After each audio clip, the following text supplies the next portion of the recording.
అందరికీ నమస్కారం. Welcome to it's you TV. ప్రస్తుతం మనతో పాటు ఉన్నారు శ్రీచక్రదత్త శ్రీపాద శ్రీ సాయి పీఠాధీశ్వరి శ్రీ మాత వల్లభానందమయ్య గారు. అమ్మతో మాట్లాడి మనకున్న సందేహాలన్నిటిని కూడా నివృత్తి చేసుకునే ప్రయత్నం చేద్దాం. నమస్కారం అమ్మ. జై గురుదత్త, శ్రీ గురుదత్త. అమ్మ, అసలు ఇంట్లో శ్రీచక్రం పెట్టుకోవచ్చా పెట్టుకోవద్దా అని చెప్పి చాలా మందికి సందేహం ఉంటుంది. ఒకసారి దాని గురించి వివరిస్తారా? ఇంట్లో శ్రీచక్రాన్ని పెట్టుకోవచ్చు. ఎందుకంటే ఆ శ్రీయంత్రమే అమ్మవారి స్వరూపం. ఇప్పుడు మనం ఒక ఫోటో తీసి పెట్టుకుంటాం కదా, మనం ఎలా ఉంటామంటే ఒక ఫోటో తీసి పెట్టుకుంటాం కదా, అలాగే అమ్మవారి స్వరూపం ఎలా ఉంటుంది అంటే ఆ శ్రీయంత్ర రూపంలో ఉంటుందన్నమాట. అట్లా అందుకని ధారాళంగా అమ్మవారి స్వరూపంగా మనం వచ్చి శ్రీయంత్రాన్ని ఇంట్లో పూజించవచ్చు. శ్రీచక్రాల్లో కూడా రకాలేమైనా ఉంటాయా అమ్మ? అవునమ్మా. భూస్థారం అంటే ఇట్లా ఫ్లాట్‌గా ఉంటాయి యంత్రపరంగా. శ్రీమేరు అంటే మేరు ఆకారంలో ఉంటుందన్నమాట. మేరు ఆకారంలో ఉన్నప్పుడు దాని ఉపచారాలు అన్నీ కూడా వేరుగా ఉంటాయి. చేయవలసిన పద్ధతులు వేరుగా ఉంటాయి. వాటికి కావలసిన ప్రసాదాలు అవన్నీ కూడా ఎక్కువగానే ఉంటాయి. అందుకని యంత్ర రూపంలో ఉన్నప్పుడు ఇంట్లో ఎవరైనా సరే పెట్టుకొని పూజించొచ్చు. అసలు ప్రపంచంలోనే శ్రీచక్ర దత్తాత్రేయ దేవాలయం ఎక్కడుంది అనంటే అది కంచిలో మొట్టమొదటిది అని చెప్పేసి అంటున్నారు కదా! ఎందుకు దాని యొక్క ప్రత్యేకత ఏంటి అసలు ఆ టెంపుల్ యొక్క ప్రత్యేకత? శ్రీచక్ర దత్తాత్రేయుడు. దత్తాత్రేయుల వారు పరిపూర్ణ అవతారమైన శ్రీపాద శ్రీవల్లభుడు కలియుగంలో మొట్టమొదటి అవతారం. పిఠాపురంలో అవతారం తీసుకున్నారు. అయితే కురువాపురంలో ఆయన తన భక్తులందరి కోసం అక్కడ దర్బార్ని చేసేవారు. తర్వాత ఇప్పుడు కాంచీపురంలో శ్రీపాద శ్రీవల్లభ స్వామి సత్యుగ స్థాపనకి ఆయన ఎన్నుకున్న ప్లేసు కాంచీపురం. అన్నిటి కూడా 3 కూడా పురాలే ఎంచుకున్నాడు ఆయన. పిఠాపురం, కురువాపురం, కాంచీపురం 3 పురాలను ఎంచుకున్నాడు. ఒక అవతారం తీసుకున్నప్పుడు అవతారం రావడానికి కూడా ఆ క్షేత్ర మహిమ ఎంతో అవసరం. అటువంటి క్షేత్రంలోనే ఆయన అవతారాలను తీసుకున్నాడు దత్తప్రభు. అటువంటిది ఇప్పుడు ఆ సత్యయుగ స్థాపన కోసం కాంచీపురాన్ని ఎన్నుకున్నాడు.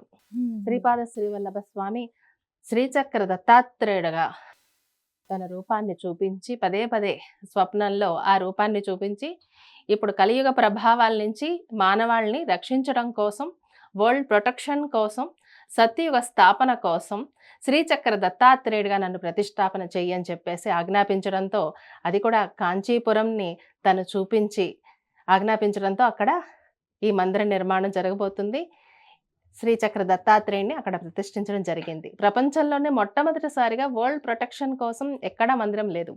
కానీ దత్తాత్రేయుల వారి ఇక్కడ ఎంతో అనుగ్రహంతో మనల్ని ఆ అమ్మవారే అయ్యవారి కింద శ్రీచక్రంలో ఆ దత్తాత్రేయుడి రూపంలో ఇక్కడ అందరిని అనుగ్రహించడానికి సిద్ధంగా ఉన్నారు.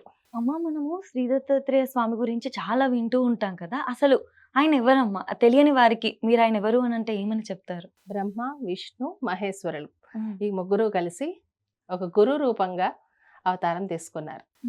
ఈ సృష్టి ఆరంభానికి ముందు కూడా వాళ్ళు ఉన్నారు. దత్తాత్రేయుని అవతారం ప్రళయాలన్నీ వచ్చి అంతా ముగిసిపోయిన తర్వాత కూడా ఆయన ఈ అవతారంలో ఉంటాడు. అటువంటి ఒక దివ్యమైన అవతారం. ఈ అవతారానికి ముగింపే లేదు. ప్రతి అవతారం కూడా తను తీసుకున్న కారణం ద్వారా వచ్చి ఆ కారణం పూర్తి అయిపోగానే మళ్ళీ ఆ మూలతత్వంలో కలిసిపోతుంటారు. రాముడైనా, కృష్ణుడైనా, ఏ అవతారంలోనైనా సరే మళ్ళీ అవతారం చాలించిన వెంటనే మళ్ళీ మూలతత్వంలో కలిసిపోతుంటారు. కానీ ఈ అవతారానికి సమాప్తే లేదు.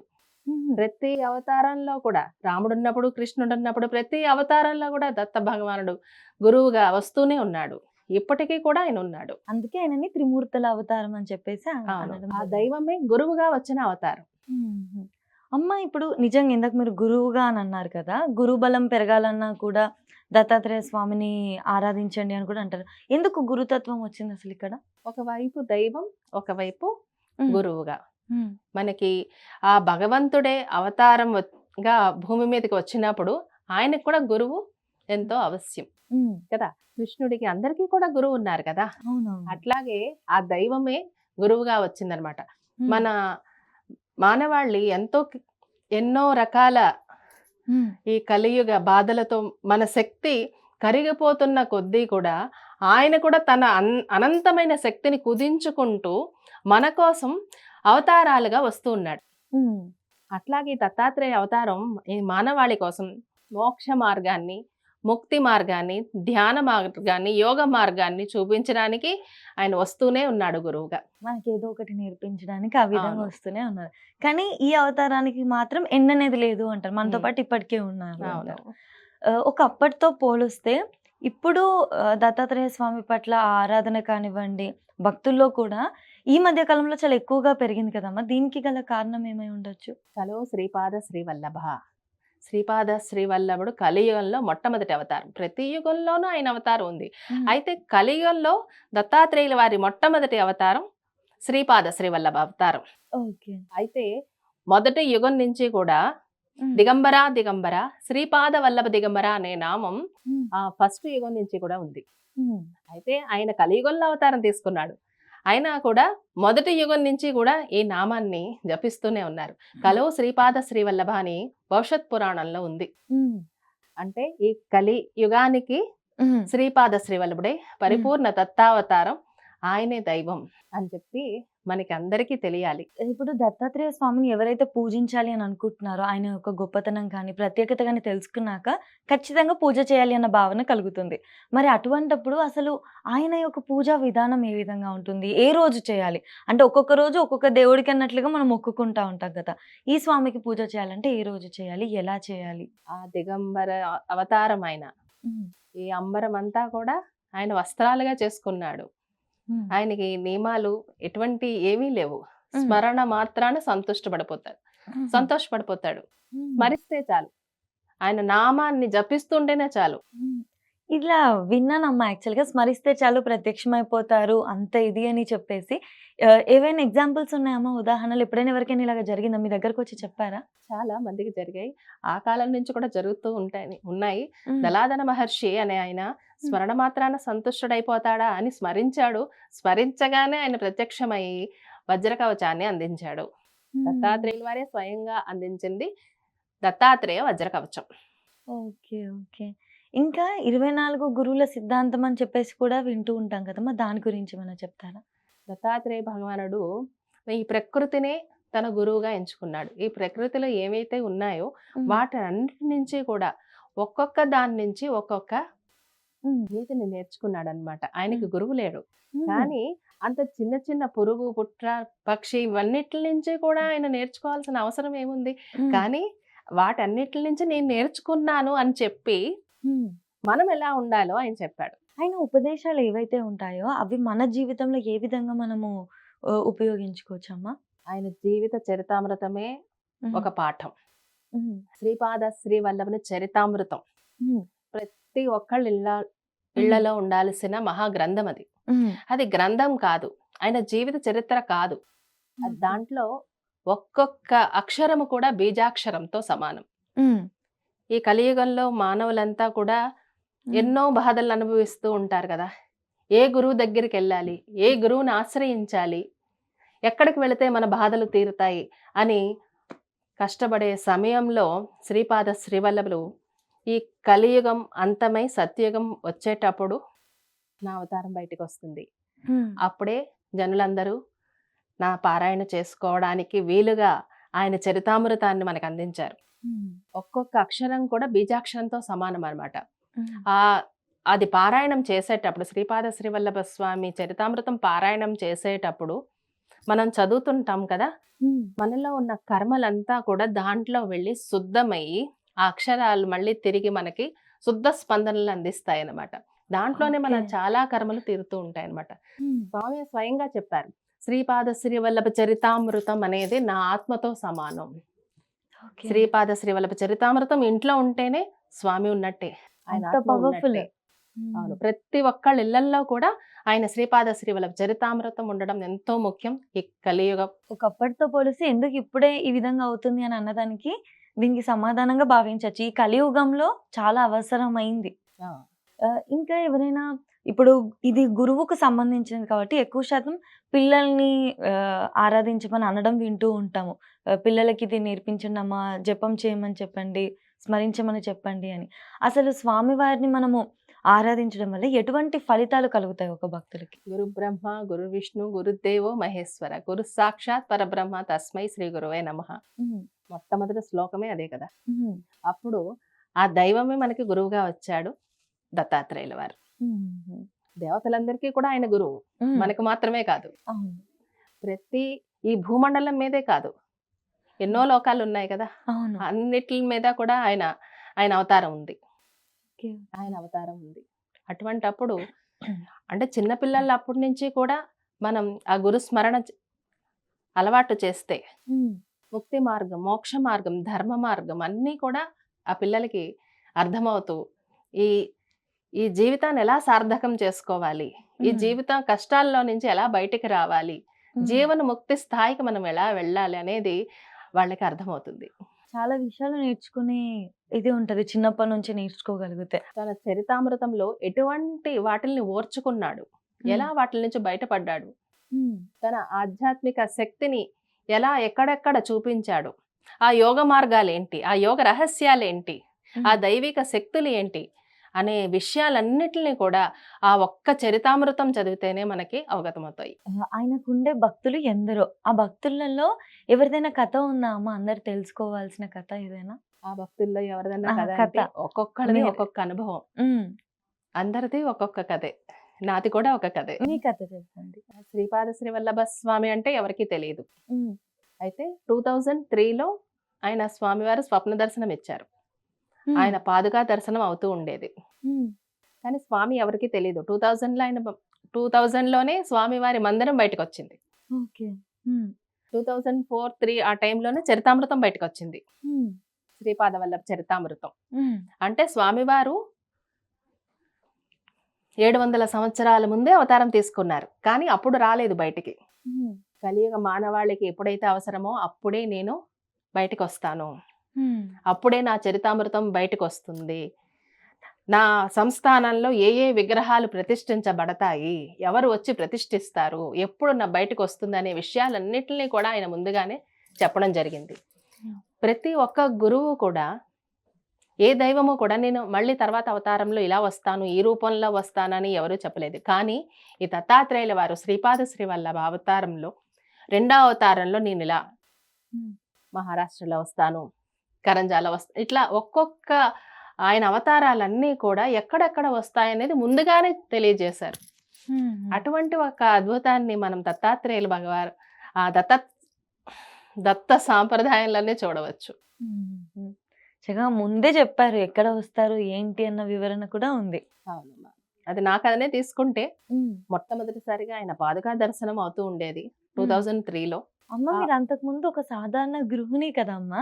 అసలు ఈ విధంగా మారడానికి కూడా మాకు మీ ప్రయాణం కూడా తెలుసుకోవాలని ఉంది. శ్రీపాద శ్రీవల్లభ స్వామి అనుగ్రహం చిన్నప్పటి నుంచి కూడా నాకు ప్రతిదీ కూడా స్వప్న రూపంలో వస్తూ ఉండేది. మూడో హ్మ్. సంవత్సరం నుంచి కూడా ఇంట్లో చెప్తూ ఉంటారు. మూడో సంవత్సరం నుంచి కూడా ఎక్కువ పూజా మందిరంలో వెళ్ళడం, పసుపు కుంకాలతో పూజలు చేయడం అట్లాంటివి ఎక్కువ చేస్తూ ఉండేదాన్నట.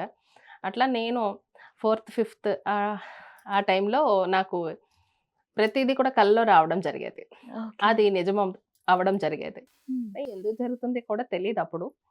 అయితే ఇంట్లో అందరికీ ఏదో ఇది ఎక్కువ పూజలు చేస్తది, ఇట్లా తనకి ఏదో కలలొస్తే నిజమవుతాయి అనే విషయం మా అమ్మగారికి ఎక్కువ బాగా తెలుసనమాట.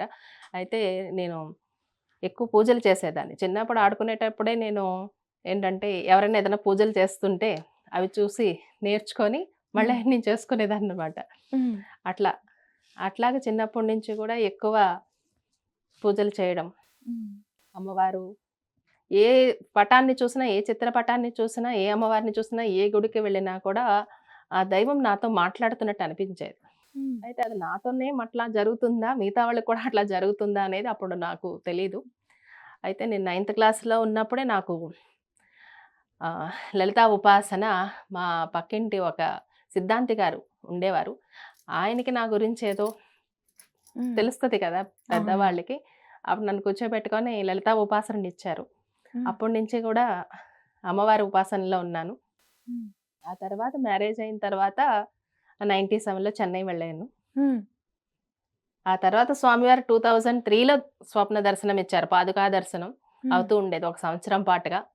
అప్పుడు ఎవరికి పాదుకలు ఎందుకు నాకు కనిపిస్తున్నాయని చెప్పి స్వప్నంలోనే అడుగుతూ ఉండేదాన్ని.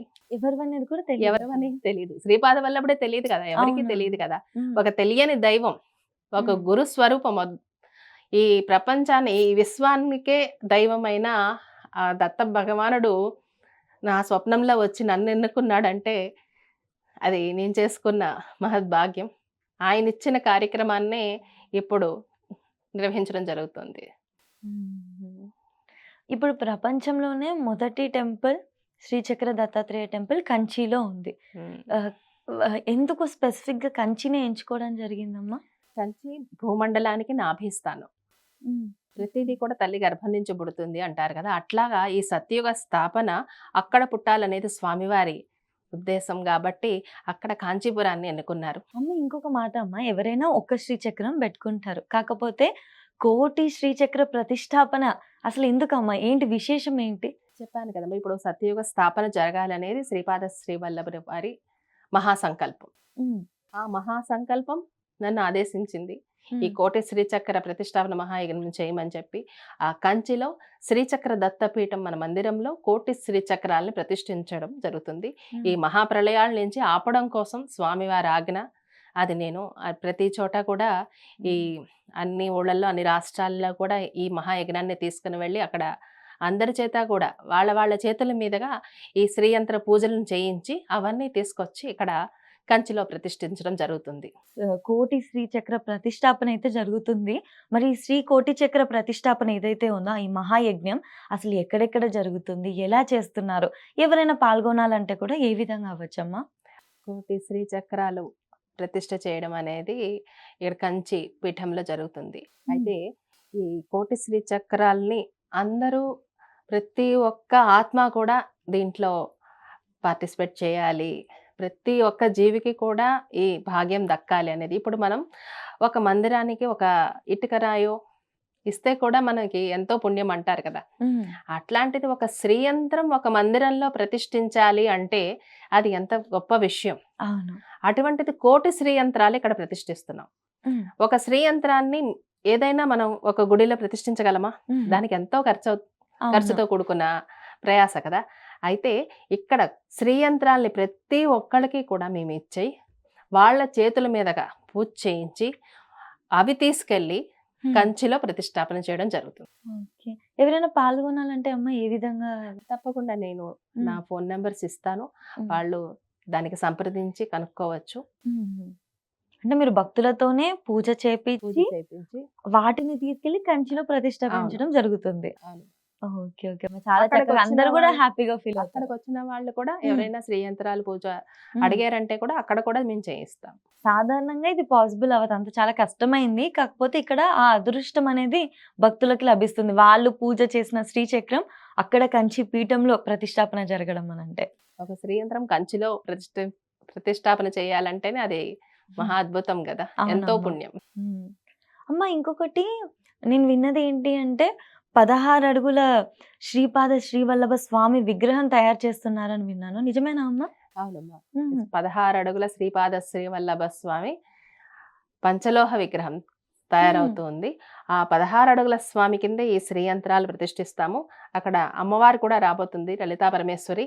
ఎందుకంటే దత్తాత్రేయ భగవానుడే పరశురాముడికి శ్రీ విద్యా ఉపాసనని చెప్పి నేనే త్రిపుర అన్నాడు. అమ్మవారికి అయ్యవారికి భేదం లేదు.